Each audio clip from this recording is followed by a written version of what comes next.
Baik, Assalamualaikum warahmatullahi wabarakatuh. Sebelumnya saya, Devrina Hidayatullah Meliniasari dengan NIM 21221111101124 akan mempresentasikan mengenai rangkuman kuliah atau mata kuliah farmasi industri mengenai pengembangan farmasi. Yang pertama yang akan kita bahas mengenai pengembangan obat. Pengembangan ini secara umum dibagi menjadi dua, yaitu obat baru dan obat generik. Obat baru ini dikembangkan dalam berbagai aspek seperti zat aktif, bentuk sediaan, cara pelepasan, potensi atau indikasi, dan rute pemberian. Potensi atau indikasi ini apabila dikembangkan ini bisa memiliki khasiat baru seperti aspirin.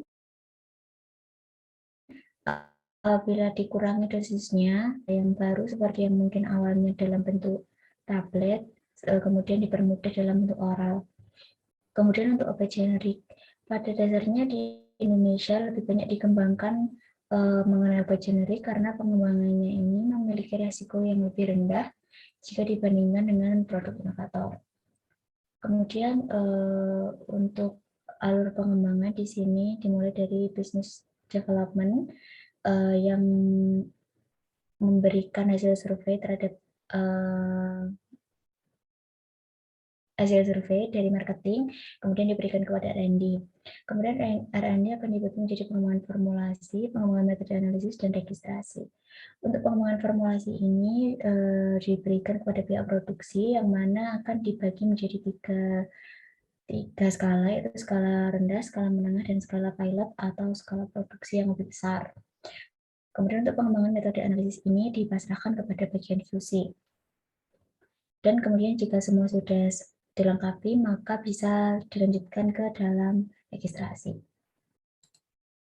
Kemudian yang kita bahas selanjutnya adalah bagian-bagian pada R&D. Yang pertama yang kita bahas adalah studi praformulasi. Studi praformulasi ini bertujuan untuk meningkatkan tingkat kesuksesan dan efisiensi formulasi produk. Pada dasarnya studi praformulasi ini mempelajari sifat fisika, kimia, dan biologi. Sifat fisika sendiri ini meliputi pemberian, ukuran, bentuk, titik lebur, kelarutan, sifat awet, dan higroskopisitas. Untuk titik lebur ini digunakan untuk mengetahui kemurnian bahan, pemilihan proses pengolahan, dan eutektik. Kemudian pada sifat kimia ini mempelajari mengenai pKa, gugus fungsi, koefisien partisi, dan stabilitas. Untuk pKa sendiri merupakan kemampuan senyawa untuk melepas proton dalam suatu pelarut dalam kondisi setimbang. Biasanya jika diketahui pKa ini digunakan untuk penentuan lokasi absorpsi obat, kemudian pemilihan daftar, dan juga pemilihan pengawet. Kemudian pada sifat biologi ini yang dipelajari adalah mengenai kelas BCS dan keamanan. Keamanan di sini mengenai keamanan pada operator. Keamanan pada operator ini meliputi pada saat melakukan pengerjaan dengan menggunakan reagen kimia yang digunakan atau limbah hasil pengolahan. Kemudian untuk pengembangan formula ini dilakukan dengan cara dipilih bahan aktif yang disertai dengan evaluasi pengaruh tiap atribut bahan aktif. Kemudian untuk pengembangan obat generik ini diperlukan karakterisasi produk komparator meliputi bentuk, sifat fisikokimia dan biologi, break score, komponen bahan tambahan secara kualitatif dan kuantitatif ini jika ada, kemudian target populasi pasien. Kemudian untuk melanjutkan mengenai studi praformulasi pada grafik mengenai pKa. Pada slide ini dijelaskan mengenai grafik pKa. Berfokus pada satu grafik mengenai senyawa basa. Pada senyawa basa di sini, apabila berada di kondisi pH di bawah pKa, maka akan terionisasi 100%. Kemudian saat pH ditingkatkan, di mana pH berada di angka yang sama dengan pKa, maka akan hanya terionisasi sebanyak 50%. Apabila pH ditingkatkan lagi sehingga lebih besar dari pKa, maka akan semakin banyak yang tidak terion. Begitu juga dengan senyawa asam, namun kebalikannya. Kemudian untuk penggolongan kelas BCS pada sifat biologi ini dibagi menjadi 4 golongan, yaitu kelas 1, 2, 3, 4 dengan masing-masing karakter seperti kelas 1 yang high solubility, high permeability, dan rapid dissolution. Kemudian kelas 2 low solubility, high permeability. Untuk kelas 3 high solubility dan low permeability, dan kelas 4 untuk low solubility dan low permeability. Solubility di sini merupakan pengertian pada kelarutan di dalam air. Kelarutan di dalam air ini merupakan di mana obat pada dosis tertinggi dapat terlarut dalam air dalam pH 1,2 hingga 6,8 dalam suhu 37 derajat Celcius, namun hanya dalam volume kurang dari sama dengan 250 ml. pH yang digunakan 1,2 hingga 6,8 ini merupakan pH yang dimiripkan dengan kondisi lambung dan usus manusia. Kemudian yang kita bahas selanjutnya adalah pengembangan proses. Pada pengembangan proses, faktor yang perlu diperhatikan adalah ukuran, bentuk, dan densitas partikel, kohesivitas, kelembapan dan suhu, kecepatan rotasi mixer, serta muatan elektrostatik. Tahapan awal pada proses produksi ialah menyampurkan bahan awal. Kemudian pada proses produksi sediaan solida dapat dipilih beberapa cara yang disesuaikan dengan sifat bahan, seperti cetak langsung, granulasi kering, dan granulasi basah. Untuk cetak langsung sendiri, ini merupakan bahan-bahannya dicampur langsung dalam bentuk serbuk, kemudian dikemas secara langsung. Untuk granulasi kering, campuran serbuk dikempa di bawah tekanan untuk mendapatkan massa kompak dan berdensitas tinggi. Selanjutnya diatur ukurannya untuk mendapatkan granul kering yang diinginkan. Kemudian untuk granulasi basah, ini dengan menggunakan cairan yang ditambahkan pada campuran serbuk untuk membentuk massa yang padat. Selanjutnya dikeringkan dan diproses lebih lanjut membentuk butiran.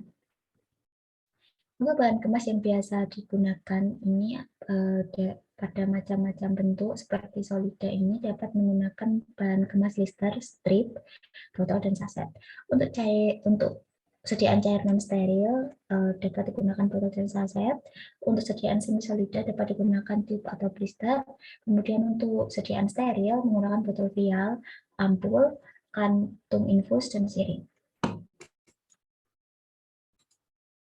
Kemudian yang bagian ketiga yang kita bahas adalah pengembangan metode analisis.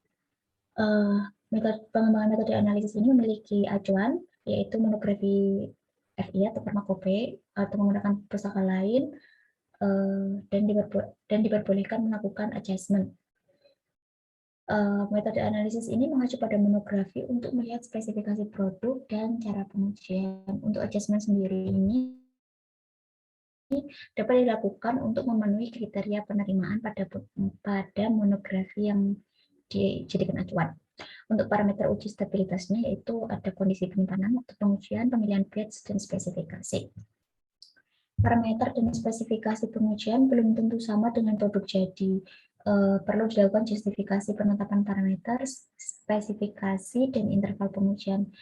Namun apabila hasil pengujian stabilitas tidak masuk dalam persyaratan, maka dapat dicari kemungkinan penyebabnya agar dapat dicari solusi, sehingga didapatkan stabilitas yang dapat masuk dalam persyaratan monografi. Kemudian untuk uji stabilitas ini dibagi menjadi beberapa bagian atau dapat dilakukan dengan empat cara tersebut, seperti stabilitas dipercepat atau accelerated, kemudian stabilitas jangka panjang long term, in-use stability, dan stress testing. Untuk stress testing ini diuji dengan kondisi ekstrim untuk melihat pengaruh kondisi produk ketika dikeringkan. Kemudian pada in-use stability ini dilakukan pada sediaan multiple dose. Ini dilakukan untuk membuktikan bahwa produk tetap stabil sesuai klaim produk meskipun telah dibuka atau rekonstitusi. Yang perlu diperhatikan dalam rekonstitusi ini adalah pelarut. Kemudian lama simpan larutan rekonstitusi serta kondisi penyimpanan rekonstitusi. Beberapa kondisi ekstrim yang dapat mempengaruhi yaitu suhu dan cahaya. Kemudian selanjutnya ada uji evaluasi produk atau uji BA dan PI, bioavailabilitas dan bioekuivalensi, yang dimana ini digunakan untuk menyatakan bahwa produk generik mirip dengan obat paten yang ditiru. Tahapannya yaitu validasi metode bioanalitik, kemudian membuat protokol, kemudian dicari sukarelawan untuk diberikan produk uji dan komparator, kemudian sukarelawan tersebut diambil darahnya, kemudian analisis ini dilakukan pada sampel darah yang telah diambil, kemudian dinilai sesuai kriteria, di mana kriteria ini meliputi AUC dan CMAX. Kriteria bioekuivalensi yang dilihat adalah AUC dan CMAX dengan menghitung rasio nilai rata-rata geometrik AUC dan CMAX antara produk uji dengan produk komparator. Kemudian dilihat rasio dan confidence intervalnya apakah masuk persyaratan PE. Di sini produk uji harus memiliki perbedaan kadar kurang dari 5% dengan produk komparator. Kemudian pada pendekatan uji PE. Pendekatan uji PE yang biasa dilakukan adalah menggunakan metode disolusi terbanding. Disolusi terbanding ini dilakukan dengan menggunakan kondisi mirip CI-TRAC, yaitu dengan pH 1,24,5 dan 6,8, kemudian dengan surfaktan kurang dari 1%. Kemudian parameter yang digunakan adalah F1 dan F2. Namun F2 ini tidak perlu dihitung apabila pada menit ke-15 produk uji dan komparator sudah lebih dari 85% terdisolusi. Berikut merupakan contoh perhitungan F2, di mana di sini pada titik ke-15 atau pada menit ke-15, produk komparator dan produk uji telah lebih dari 85% sehingga tidak perlu dihitung F2-nya. Kemudian selanjutnya akan kita bahas adalah mengenai registrasi. Untuk alur registrasi sendiri, yang pertama yaitu mengurus dokumen, kemudian setelah dokumen diurus, akan didapatkan registrasi menggunakan jalur AL, kemudian setelah registrasi maka akan mendapatkan surat NIE. Untuk kategori ini dibagi menjadi 3 registrasi besar, yaitu registrasi baru, variasi, dan ulang. Untuk registrasi baru ini